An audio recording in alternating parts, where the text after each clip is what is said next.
bahagia. Tepuk tangan dong untuk acara hari ini.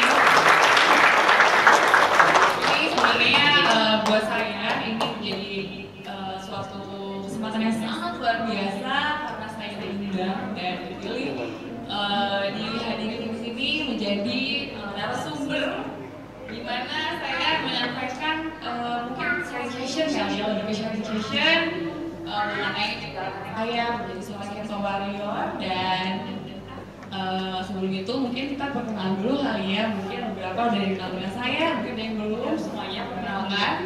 Saya Paulin, saya seorang model, juga seorang Keto Warrior dan juga saya seorang public relations di sebuah event yang dimana saya bekerja di sebuah event ini suaranya ini ya?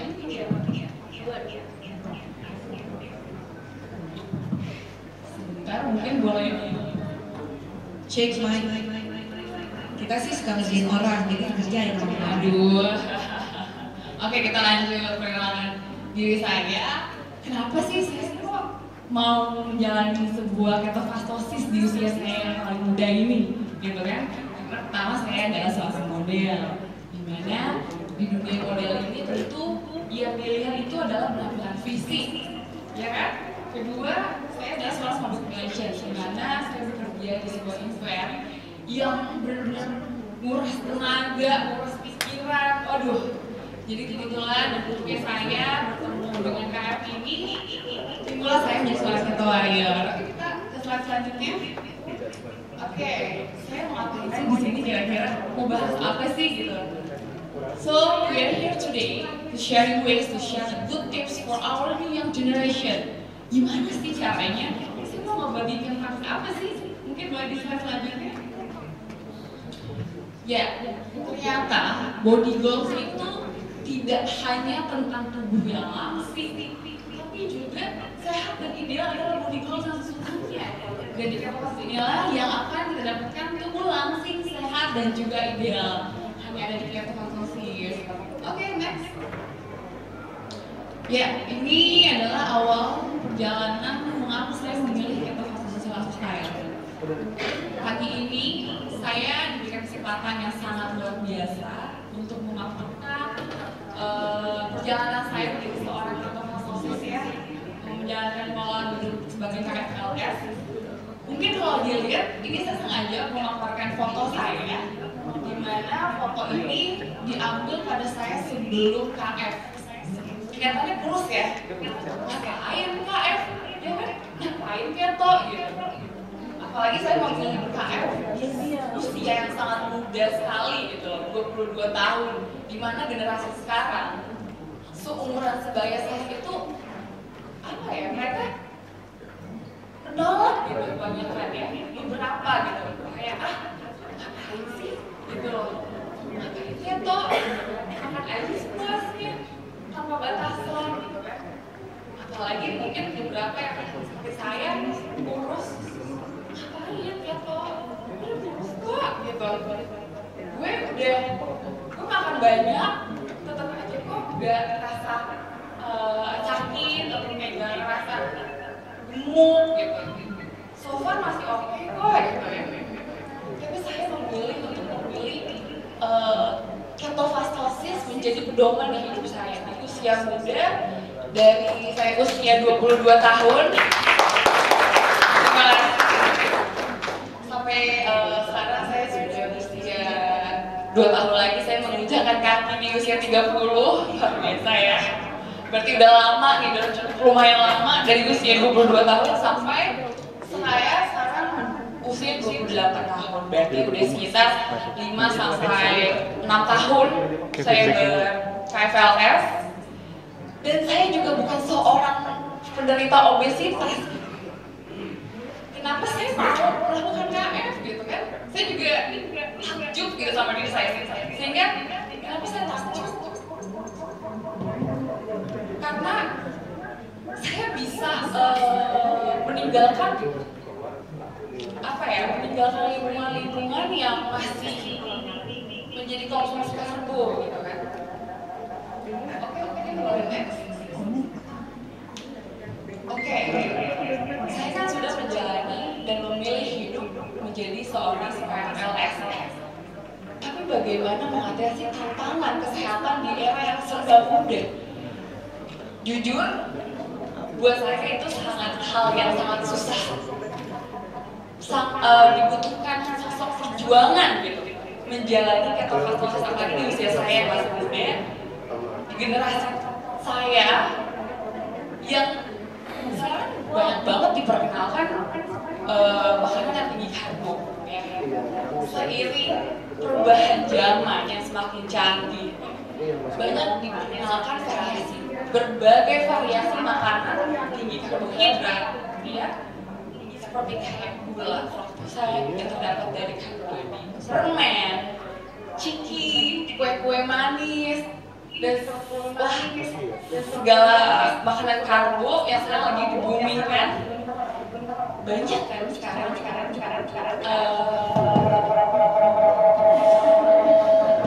Sorry nih.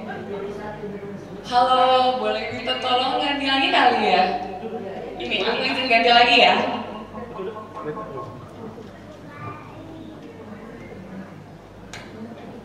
Suaranya.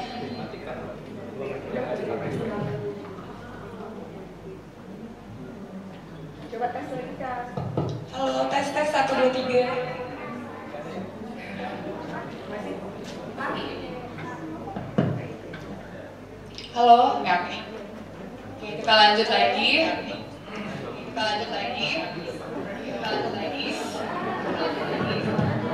Halo, aku mulai. Nah, yang lain dimatiin.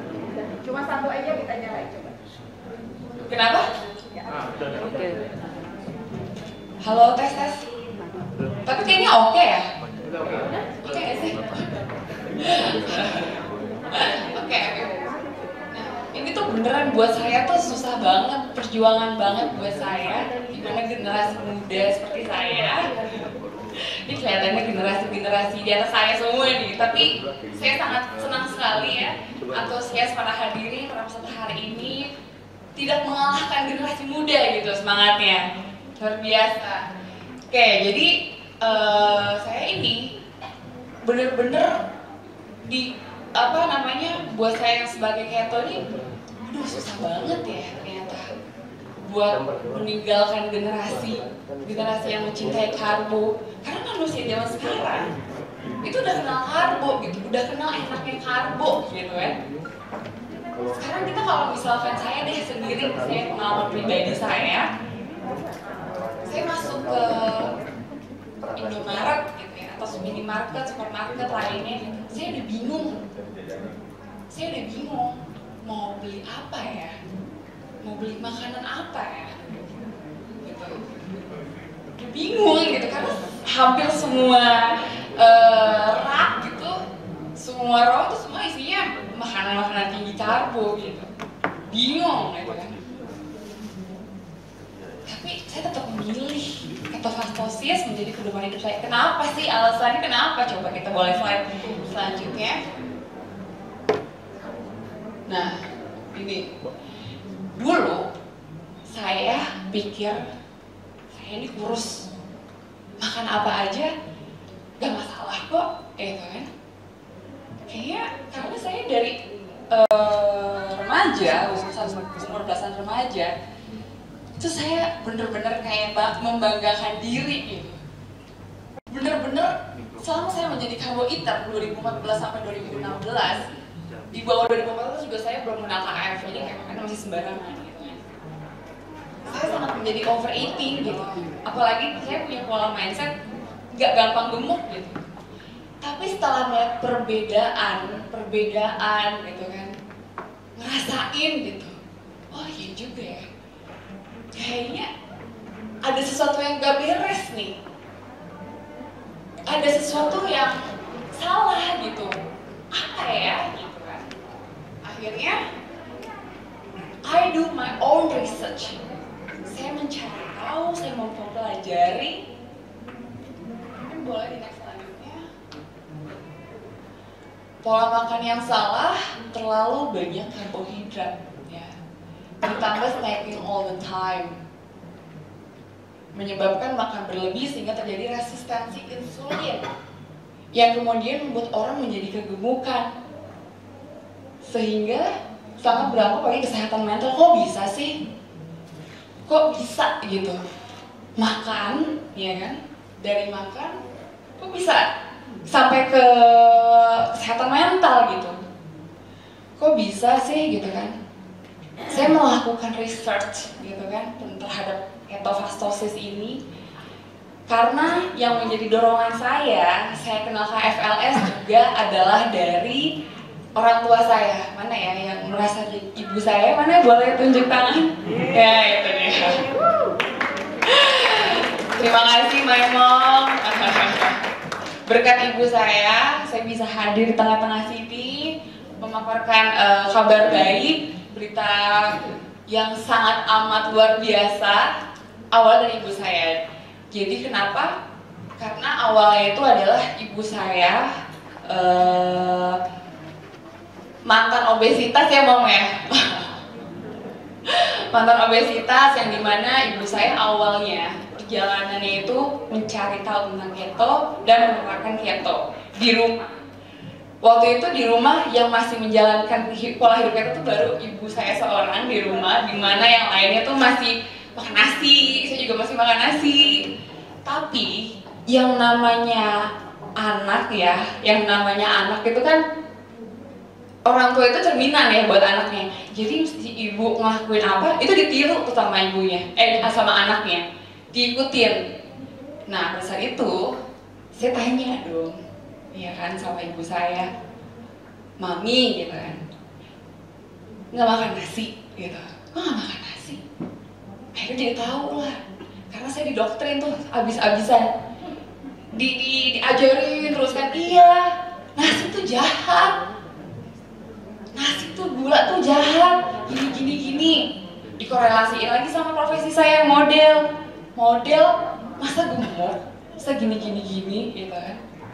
Wah itu pada saat itu saya udah nggak mikir panjang lagi, saya udah nggak menutup ilmu, bener-bener saya tuh sebagai anak ya udah didoktrin, makin dilakonin gitu kan, diikutin apa yang ibunya lakukan gitu kan. Ya udah, karena ibu saya nggak makan nasi, ditambah nggak makan nasi, jadinya apa? Nggak masak nasi di rumah, nggak masak nasi. Itu bingung kan ya, mau makan apa nih? Jadi nggak mau ya udah jadi terbiasa juga, jadi keikutan juga lah nggak makan nasi, ya kan? Yang sebelah kiri. Nggak makan nasi tuh awalnya berat, nggak makan nasi bingung, nggak punya amunisi, ini gimana ya kan? Sampai akhirnya dulu itu sempet keto pertama, awal mula perjalanan pertama itu sempet drop, sempet pusing, sempet diare. Karena selain itu efeknya adalah mungkin badannya tuh adaptasi, detox gitu kan. Makanya saya ini sebagai keto warrior juga ya, sebagai keto warrior saya banyak mengedukasi teman-teman terdekat saya gitu, teman-teman sebaya saya untuk untuk mengikuti pola hidup ketofastosis ini gitu. Atau seenggaknya coba dulu sebagai ketogenik lah, jangan ketofastosis. Karena ada perbedaannya nih, dimana kalau ketogenik ini dia nggak pakai puasa, cuman kayak menerapkan pola rendah karbo aja, gitu kan? Ya udah saya suruh teman saya, udah deh coba lo ikutin ketogenik deh, gitu kan? Mereka udah sempat cobain, udah mulai mengikuti apa yang saya sampaikan. Tapi banyak teman-teman saya merasa dikecewakan karena awal perjalanannya itu, aduh kok gue jadi diare ya, nggak lagi deh keto-ketoan, diare gue, gue sakit kepala gitu kan. Tapi sebenarnya saya juga mengalami fase itu kok, awalnya saya benar-benar kayak pusing telinga, ini gimana sih nih. Tapi setelah seminggu itu lewat, seminggu awal sudah lewat, menjalani minggu kedua, minggu ketiga, kok badannya jadi lebih terasa enteng ya? Kok lebih kayak fisik lebih seger, lebih berenergi gitu kan? Ya udah gitu. Dan ternyata menemukan kebaikan kalau keto itu baik, banyak banget manfaatnya gitu kan. Sekarang saya sudah keto, ya kan? Sudah keto hampir 5-6 tahun lamanya. Dan saya hidup di lingkungan yang banyak orang masih kayak, lo kenapa sih nggak makan nasi? Makan nasi lah, gini. Balik lagi, saya sempat tergiur pada saat itu. Saya coba eating cheating nasi pada saat itu. Cheating nasi, ekstrim banget ya. Ini kalau ada Mas Iyo, saya kayaknya di ini nih, blacklist deh. Saya udah keto, saya sempat cheating nasi. Dan itu terjadi di mana saya ternyata udah punya alarm gitu kan. Terjadi seperti apa? Boleh next slide-nya? Nih kan, ini gambar pengalaman saya, riwayat penyakit saya, pribadi saya, kaki pribadi saya. Ini benar-benar kisah nyata yang saya alami. Ketika terjadinya flare up pada eksim, diakibatkan faktor kecemasan, mental health yang terganggu, juga dampak kebiasaan dari overeating. Jelek banget ya, serem banget ya. Lagi saya model loh profesinya. Saya sempat sedih. Ini kena mental nggak kira-kira? Kena mental kan? Lagi saya perempuan gitu. Saya pikir sebelum saya keto ya, saya nggak akan sakit balik lagi. Saya nggak akan sakit. Kayaknya gue fan-fan aja deh. Tapi ternyata di ketofastosis ini saya mendapatkan ilmu kalau semakin kita banyak makan karbo, itu mengakibatkan resistensi insulin meningkat. Dimana terjadi banyak peradangan atau simpelnya karbo itu jadi bom waktu gitu. Percaya nggak percaya tapi ini kejadian gitu. Mungkin buat teman-teman generasi muda yang masih cuek-cuek, masih kayak bodoh amat. Saya cuma mau bilang dari pengalaman saya kalau karbo itu hasilnya apa? Ini. Ternyata saya dinyatakan mempunyai eksim pada kulit saya. Dimana eksim itu apa sih? Eksim itu peradangan kulit, dimana berarti suatu imun atau gangguan imun yang tidak sehat. Imun itu tidak sehat berawal kan dari apa? Ya kan? Berarti ada yang salah dong. Ada hidup yang salah dong. Iya kan? Saya pikir saya biasa aja, saya gak bakalan sakit. Ternyata saya menimbulkan tiba-tiba bom waktu pada tubuh saya. Kaki saya sangat amat ini nih. Ketika saya overeating, makan banyak manis, gula, karbohidrat lainnya, tinggi-tinggi karbo, jadi bom waktu pada kesehatan kulit saya, kesehatan fisik saya. Serem ya, mungkin boleh di next. Dan ini, sebelum update lagi, oke. Dan ini, hubungan obesitas dengan kesehatan mental. Kok bisa sih? Dan siklus ini akan terjadi terus-menerus secara berulang-ulang. Kok bisa?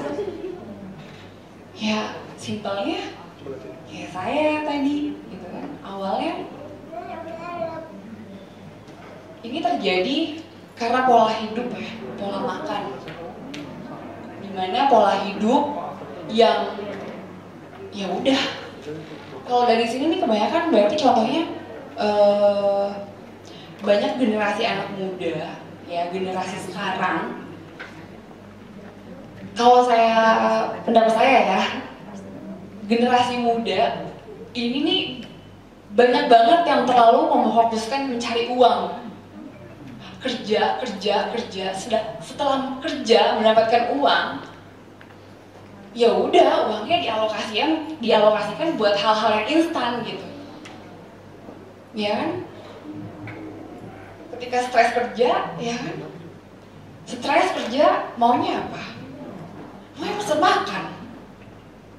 Apalagi sekarang udah instan banget beli makanan. Ya kan? Lewat apa? Pengiriman ojek online. Tinggal duduk di rumah, nggak usah capek-capek, stres dikit pesan makan, stres dikit pesan makan. Akhirnya apa? Dan yang dimakan karbo, dimana karbo ini bikin craving, bikin lapar terus, bikin pengen nambah terus, gitu.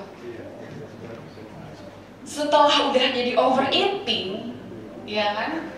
Ditambah generasi yang aduh udah deh nggak mau capek-capek pesan makan aja gitu kan, nggak ada gerakan olahraga, nggak ada tuh gerak-gerakan dikit, badannya dibawa ya udah santai banget hidupnya. Jadinya apa? Obesitas kan, kegemukan. Gemuk. Kenapa saya bisa ngomong kayak gini? Karena saya melihat lingkungan terdekat saya, banyak juga teman-teman online saya yang saya temui di sosial media, mereka posting bentuk fisik, muka. Saya pertama terkejut, ini bukannya saya body shaming ya, tapi lebih kayak kekhawatiran saya terhadap lingkungan sekitar saya gitu. Teman-teman saya tuh jadi, maaf ya, menggelembung gitu loh badannya. Padahal dulu kurus.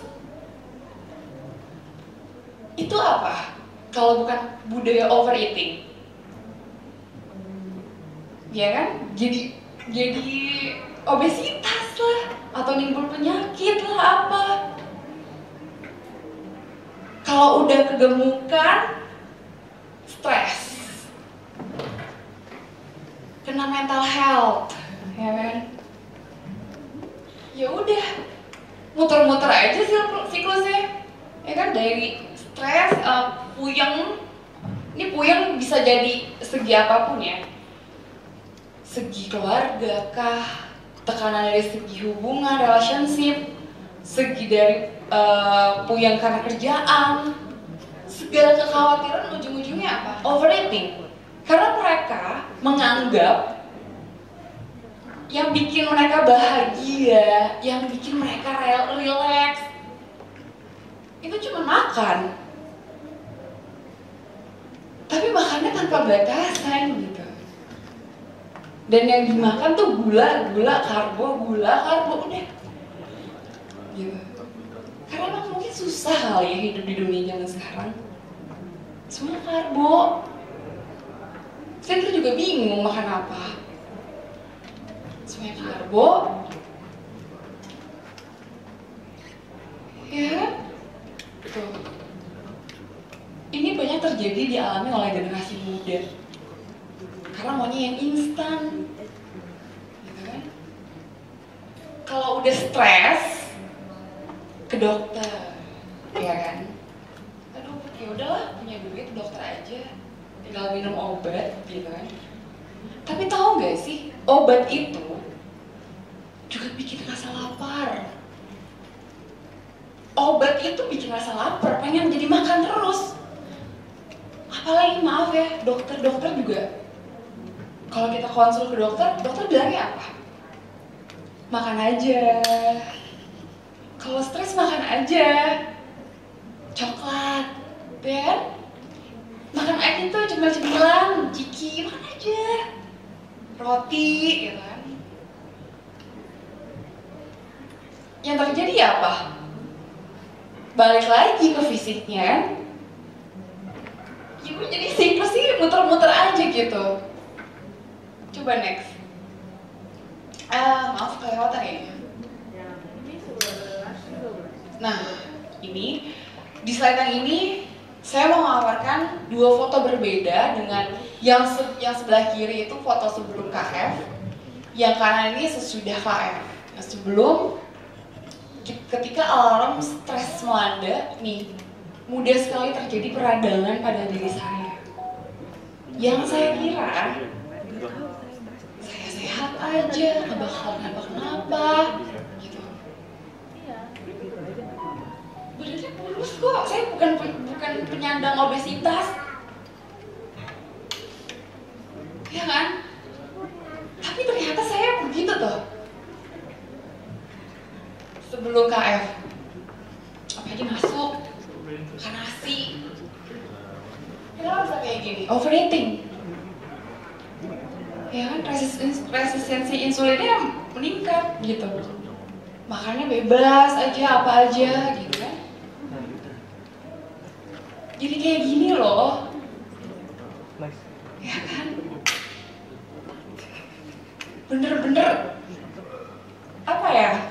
Bener-bener dibuang waktu buat saya.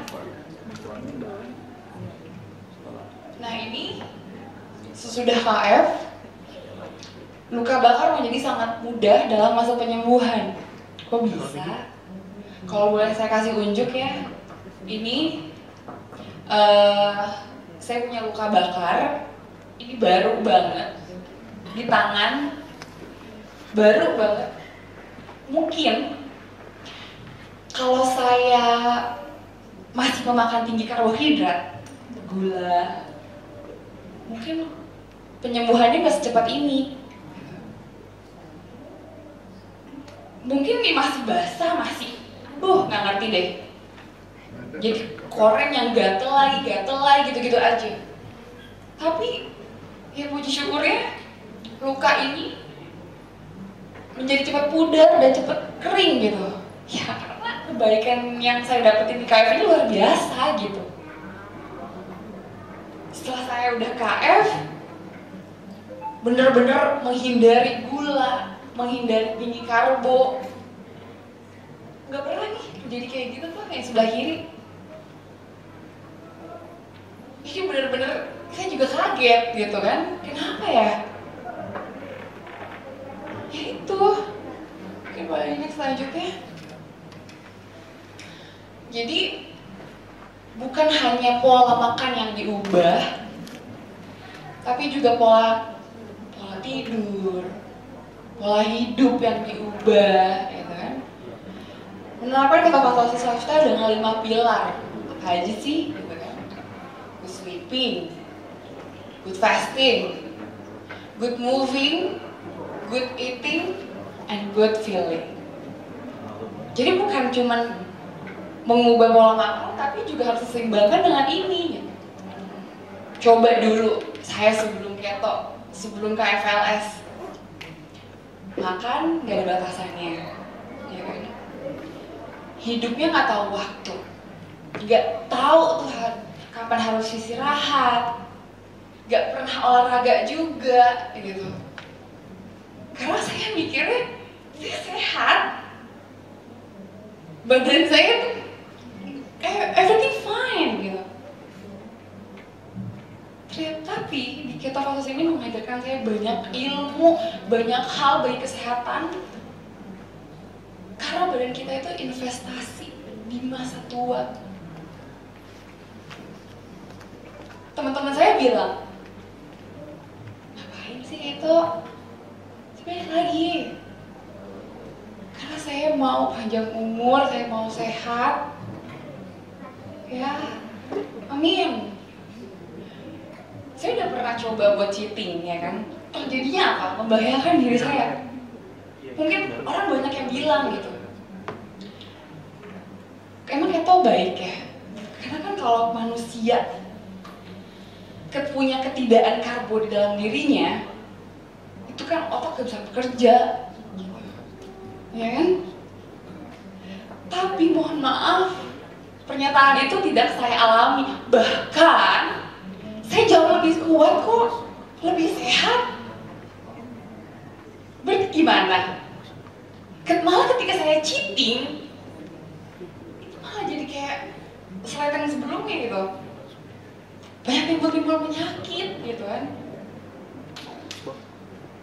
Jadi luar biasa lah saya hidup di keto ini, banyak banget keuntungan yang saya dapatkan, mengubah pola hidup saya, juga mengubah pola pikir saya. Dan mungkin boleh di next. Ya ini saya cantumkan juga beberapa devo dan revo saya. Devo ini sebelum KF, saya adalah sebelumnya saya juga ada seorang Abang None, finalis Abang None Jakarta Barat 2016, di mana tepat 1 tahun sebelum saya menjalankan sebagai KFLS. Dulu kurus, langsing, tapi kalau bisa dilihat dari perbentukan wajah, mukanya tembem banget, cabi banget, ya. Coba yang revo, boleh narsis dikit dong ya. Yang sebelah, ini saya udah ketofastosis di tahun 2020, perbedaannya signifikan banget. Beda banget. Makanya saya ngeliat teman-teman saya, lingkungan saya, itu saya lihat lagi melalui sosial medianya, itu perubahannya saya takjub dan saya kaget, tapi saya juga sedih. Gitu kan? Sedih banget. Kalau tiba-tiba menggelembung nih, tapi kalau saya bilangnya sakit hati. Tapi postingannya nasi, mie instan, ya, kan? Gimana coba? Iya benar loh. Sekarang apalagi lagi booming nih kan, makanan-makanan yang sedang viral. Tahu dong, generasi muda nih yang lagi viral, yang dicobek, dimakan, iya. Itu baru banget booming loh, ya, baru banget booming. Tapi hampir seluruh Indonesia menirukan hal itu. Sedih nggak sih? Sedih banget. Hal yang buruk aja mudah ditiru. Masa kayak Velas enggak sih? Iya kan? Itu membawa kebaikan loh. Betul banget. Karena saya sendiri yang ngalamin. Saya benar-benar udah dicuci tuh otaknya sama KFLS. Terutama oleh ibu saya.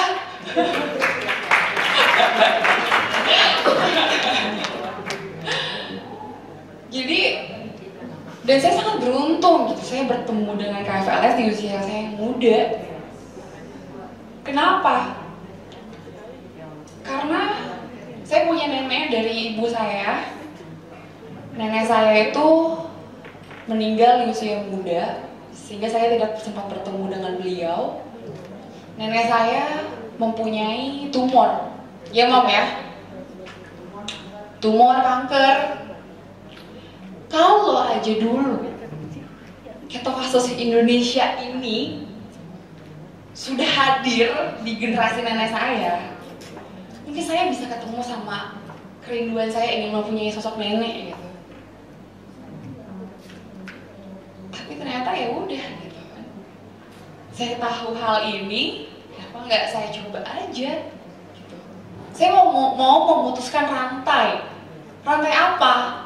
Ya gitu, rantai-rantai generasi, amit-amit ya, generasi umur pendek, pola hidup yang salah. Nenek saya kanker, tumor. Ibu saya mantan obesitas, 88 kilo, hampir 90. Dan juga ditambah pengidap penyakit autoimun. Hai Mam, sekarang udah sehat ya Mam ya?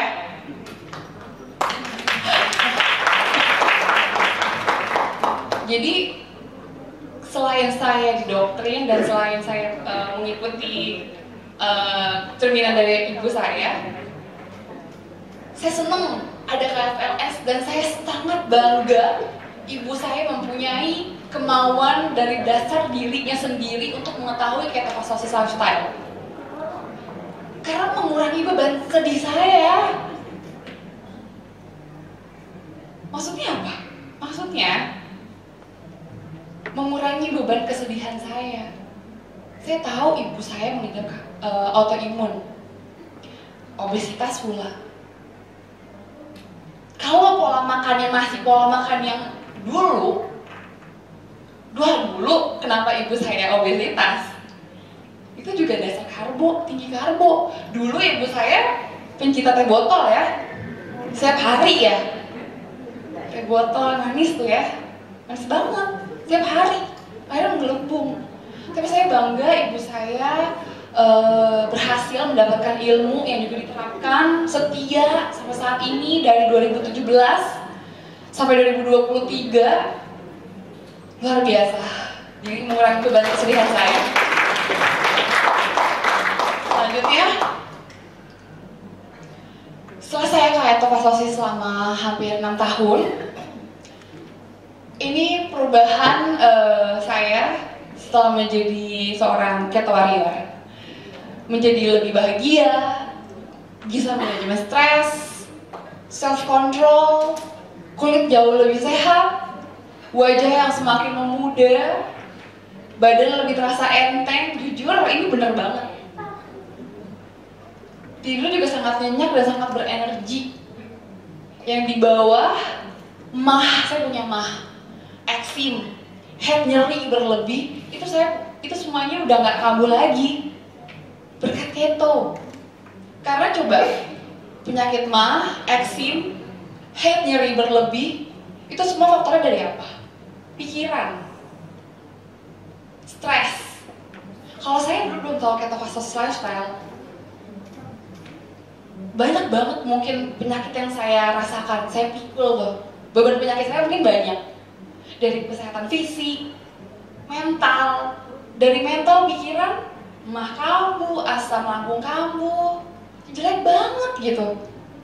Jadi benar-benar saya udah ngerasain benefitnya seperti ini gitu. Perubahan hidup saya yang luar biasa, jauh lebih sehat, lebih bahagia. Jadi ayo, ini benar gak ngerugikan sama sekali gitu. Ini benar-benar pure testimonial saya sebagai generasi muda yang gak pura-pura, gak bohong. Beneran saya jalanin, yang insya Allah juga menjadi pedoman hidup saya seumur hidup gitu. Next. Ya, ini adalah akhir dari pengalaman saya dari saat ini ketika saya menerapkan protokol ketofastosis, di mana menerapkan pola rendah karbo, hidup dengan berpuasa, ya.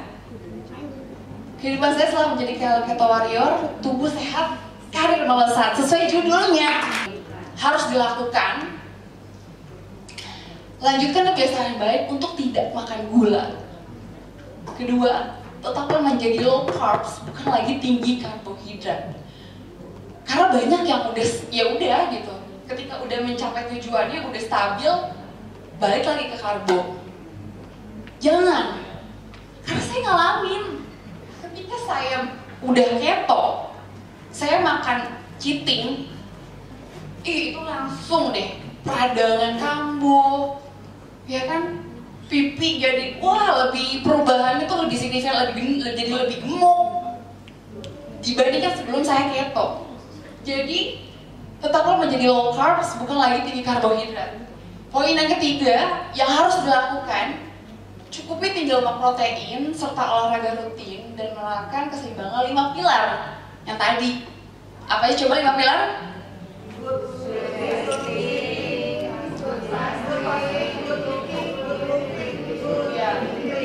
Nah itu.